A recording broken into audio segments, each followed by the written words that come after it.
Good evening friends. Sangram Petkar 255 या चॅनलमध्ये आपलं स्वागत आहे. तर आजचा विषय आहे की मूव्हिंग ॲव्हरेज आणि रिलेटिव्ह स्ट्रेंथ इंडेक्स या मदतीने आपण 10 ते 15 दिवसामध्ये 5% प्रॉफिट कसे मिळवू शकतो आहे. तर ते आपल्याला बघायचं आहे. तर प्रथम तुम्हाला माहीत पाहिजे की मूव्हिंग ॲव्हरेजेस म्हणजे काय. तर मूव्हिंग ॲव्हरेजेस म्हणजे काय की एक ठराविक टाईम फ्रेममध्ये त्या शेअरची क्लोजिंग प्राईस जी असते त्याची सरासरी असते, सरासरी काढलेली असते. म्हणजे समजा ही जर तुम्ही कॅन्डल बघितली. आता हा एक मी investing.com प्लॅटफॉर्म वापरतो आहे, ज्याच्यामध्ये आता हिंदुस्थान युनिलिव्हर लिमिटेडचा शेअर घेतलेला आहे. तर त्याच्यामध्ये काय आहे की ही एक कॅन्डल आहे. याची ओपनिंग प्राईस किती आहे बघा, की 2359 आहे आणि क्लोजिंग प्राईस आहे 2409 आहे. तर अशा प्रत्येक कॅन्डलची ओपनिंग आणि क्लोजिंग प्राईस असते. त्याची क्लोजिंग प्राईस घेऊन त्याची सरासरी काढलेली असते आणि त्या प्राईस मधून एक लाईन जाते. त्या लाईनला म्हणतात क्लोजिंग प्राईस घेऊन ॲव्हरेज काढून त्याच्यातून एक लाईन जाते, त्याला मूव्हिंग ॲव्हरेज म्हणतात. तर बघितलं आपण, जर असे तुम्ही 10 दिवसांचे मूव्हिंग ॲव्हरेज काढू शकता. म्हणजे काय, तर प्रत्येक कॅन्डल आता इथं आहे की 1 दिवसाची कॅन्डल पकडलेली आहे, वन डे कॅन्डल लावलेलं आहे. तर 10 दिवसांचं मूव्हिंग ॲव्हरेज काढायचं असेल तर इथून मागे 10 दिवसांचे जे काही क्लोजिंग प्राईस असेल, 10 कॅन्डल्स आहेत, त्या प्रत्येक कॅन्डल 1-1 दिवसाची आहे. अशा 10 कॅन्डल्स पकडून त्याचं क्लोजिंग प्राईस जे काही असेल त्याचं ॲव्हरेज काढलं जातं आणि अशा सरासरी काढून ते सर्व पॉईंट जोडले जातात आणि मग मूव्हिंग ॲव्हरेज लाईन तयार होते. मग ते आता आपण प्रत्यक्ष बघू की चार्टमध्ये कशी दिसते. आणि हा व्हिडिओ जो आहे तो शॉर्ट टर्म ट्रेंड जो आपल्याला पकडायचा आहे, त्या शॉर्ट टर्म ट्रेंडमध्ये एक 5 ते 6% आपल्याला कसे पैसे मिळवता येतील. शॉर्ट टर्ममध्ये ॲप्रॉक्सिमेटली एक 15 दिवस पकडा किंवा 15 ते 20 दिवस पकडा, मॅक्सिमम 1 महिन्यात. एका महिन्यात 5% पैसे मिळवले म्हणजे भरपूर झाले. एका महिन्यात 5% म्हणजे वर्षाला ऑलमोस्ट तुम्ही 60% तुमचं इन्कम जनरेट करू शकताय आणि 60% तुम्ही इंटरेस्ट मिळवू शकताय. सो 5% मिळवणे म्हणजे पण तशी खूप सोपी गोष्ट आहे, with the help of this moving average strategy आणि रिलेटिव्ह स्ट्रेंथ इंडेक्स. तर हे मूव्हिंग ॲव्हरेज कसे वापरायचे ते आपण बघूया. तर शॉर्ट टर्म ट्रेंडसाठी आपल्याला 10 किंवा 20 दिवसांचा मूव्हिंग ॲव्हरेज काढावा लागतो. तर ते मूव्हिंग ॲव्हरेज काढायची कशी किंवा वापरायची कशी ते बघूया. तर हे ज्यावेळी तुम्ही investing.com ओपन करता, एखादा इथं शेअर टाईप करता, तर ह्याचे तुम्हाला कॅन्डल्स दिसतील. तर त्याच्यानंतर आपल्याला इथं one day candle time frame select करायचा आहे. त्याच्यानंतर इथे इंडिकेटरचा कॉलम आहे, इंडिकेटर्स, त्याच्यावर क्लिक केलं तर इथे तुम्हाला फक्त MA टाईप करायचं आहे, मूव्हिंग ॲव्हरेज येईल. सो मूव्हिंग ॲव्हरेजवर एकदा क्लिक करा. इथे तुम्हाला MA दिसेल आणि दुसऱ्यांदा क्लिक करा. सो 2 आपल्याला मूव्हिंग ॲव्हरेज पाहिजे आहेत. तर हे क्लोज करतो. तर आपल्याला 10 आणि 20 दिवसाचा मूव्हिंग ॲव्हरेजचा ग्राफ काढायचा आहे. तर पहिली मूव्हिंग ॲव्हरेज ही 9 दिवसाची आहे, दुसरी पण 9 दिवसाची आहे. तर इथं मधी सेटिंगचं ऑप्शन आहे, त्याच्यावर क्लिक करा किंवा फॉर्मॅट आहे. इथे तुम्ही इनपुट द्या. फर्स्ट आपल्याला 10 दिवसाची मूव्हिंग कॅन्डल पाहिजे. स्टाईल तुम्ही चेंज करू शकता, लाईन तुम्ही डार्क कमी जास्त करू शकता किंवा त्याची विड्थ वाढवू शकता. तर मला हा ग्रीन कलरचा पाहिजे आहे, ओके म्हणा. सिमिलरली दुसरी कॅन्डल आपण 20 दिवसाची पकडू. 20 दिवसाचं मूव्हिंग ॲव्हरेज काढायचे आहे, त्यासाठी आपण रेड कलर वापरू. ओके. तर हे झाले तुमचं 10 आणि 20 दिवसाची कॅन्डल. आता आपल्याला रिलेटिव्ह स्ट्रेंथ इंडेक्स पाहिजे आहे. म्हणजे काय, रिलेटिव्ह स्ट्रेंथ इंडेक्स म्हणजे आपण RSI त्याला म्हणतो. पण त्याचा अर्थ असा आहे की त्या शेअरमध्ये ताकद किती आहे, ज्या टायमिंगला तुम्ही तो बाय करणार आहे किंवा ज्या प्राईसला बाय करणार आहे. सो ताकद जास्त असेल तरच तुम्ही तो बाय करायचा आहे. तर तो RSI आपण बघूया.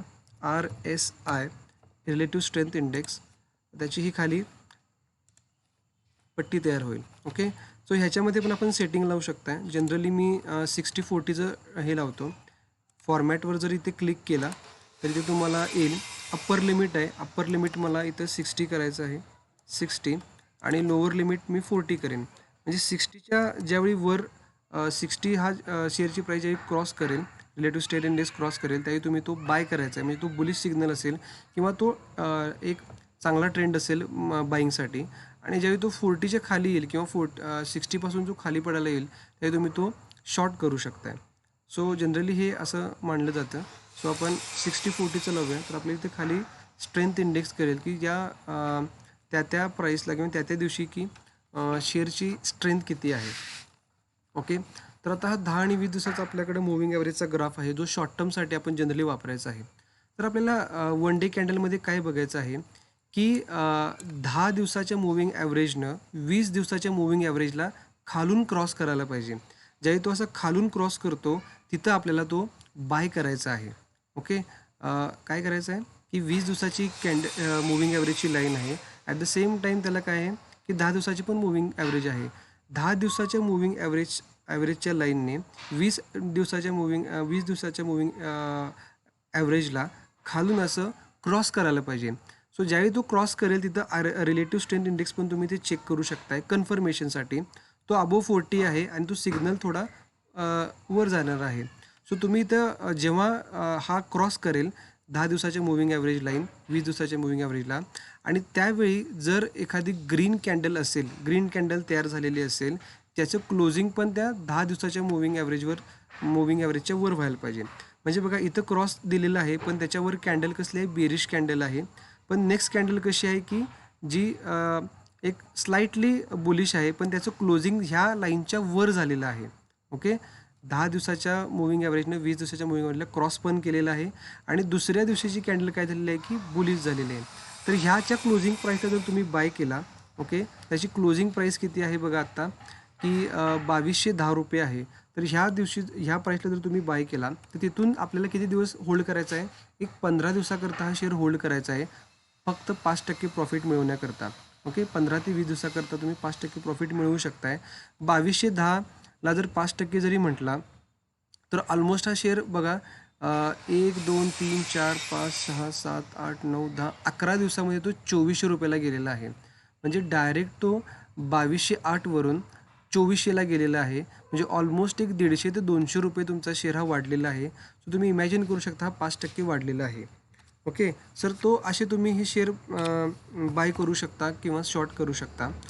परत एकदा सांगतो, 10 दिवसाच्या मूव्हिंग ॲव्हरेजच्या लाईननं 20 दिवसाच्या मूव्हिंग ॲव्हरेजच्या लाईनला क्रॉस करायला पाहिजे आणि 10 दिवसाच्या मूव्हिंग ॲव्हरेजच्या वर तुम्हाला बुलिश सिग्नल किंवा एक ग्रीन कॅन्डल क्लोज झालेली दिसायला पाहिजे. त्यावेळी तिथं आपल्याला बाय करायचं आहे आणि एक 10 ते 15 दिवसाकरता शेअर आपल्याला सोडून द्यायचा आहे किंवा 5% जर आपलं झालं की तिथून आपल्याला बाहेर पडायचं आहे. हाच तुमचा शॉर्ट ट्रेंड आहे. दुसरा शेअर आपण बघूया ह्याच्यातला UPL, जो आता सध्या खूप चर्चेत आहे.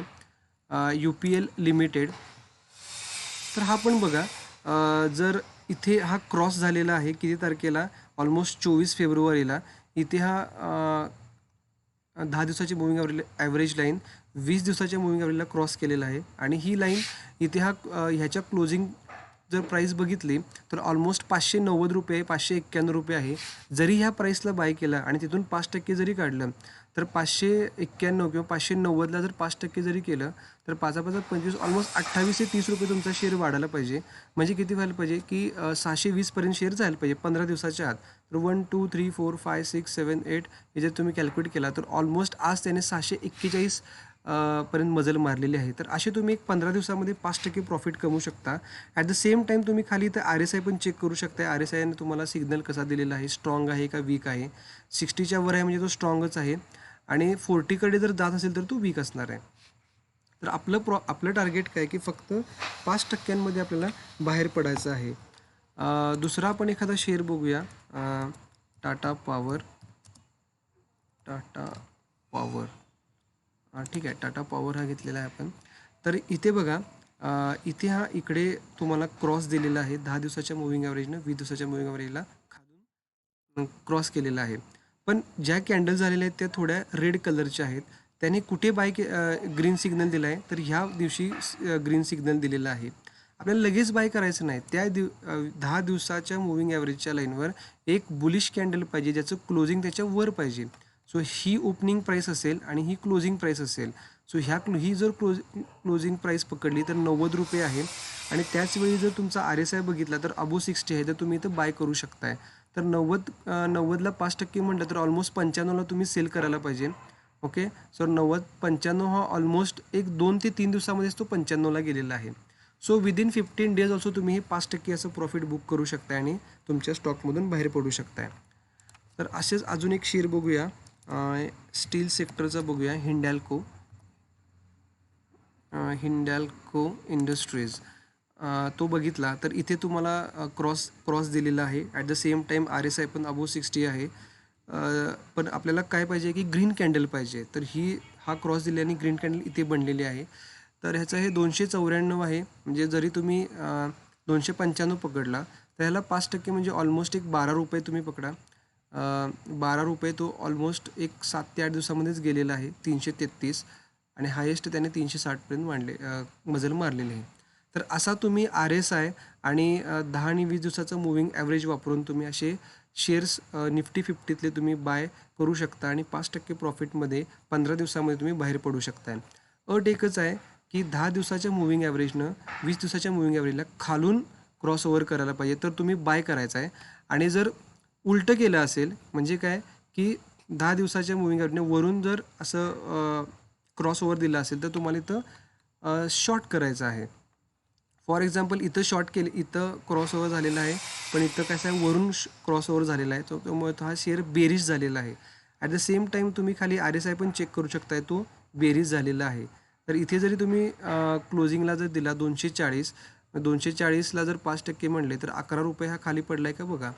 तर ऑलमोस्ट 224 म्हणजे ₹16 खाली पडलेला आहे. म्हणजे 5% तुम्हाला प्रॉफिट दोन्ही केसमध्ये शॉर्टमध्ये पण शॉर्ट सेल करून पण मिळू शकतं आणि तुम्हाला बाईंगमध्ये पण 5% मिळू शकतं.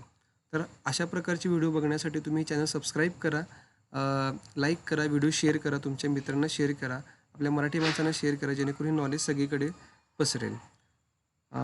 थँक्यू.